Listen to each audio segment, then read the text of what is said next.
Here's a look at the dollar index 4 hour time frame. And what we could see is that overnight, obviously, we had that sharp move lower, which occurred right in here. I did want to point out that we are in a downward channel, as you can see by the illustration of these two black lines.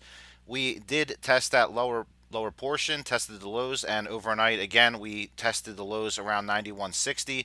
Very strong move back upwards above that 50 period moving average, also above this hourly downtrend line here, which is also good. Next level we need to break back above would be 92.20. I think that that'll happen, and we'll start shooting back up to around 92.50, potentially shooting all the way up to 92.60, and then trying to build support around that 92.50 area before proceeding to around 93.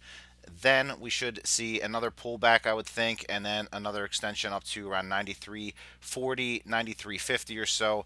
And ultimately, I'm thinking that we could see a test up to that 94 level, but at least for the near term, looking for that 93.40 level to get tested before we see another pullback, and from there it'll be a decision for the dollar whether we continue to go lower or continue to trend lower, or do we pop up higher.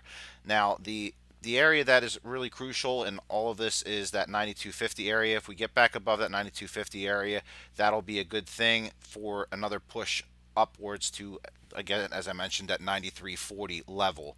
From there, again, expecting that pullback maybe to 93, building support there, and then another attempt at that 94 before we start to see the price of the dollar kind of start to dwindle back into this main downtrend channel here, as you could see again by the black lines. So that's what I'm expecting here for the US dollar. So it could be a wild ride for at least the next several sessions here. Just we need to see what happens with the break back above this level here, which is another area to watch for as far as resistance is.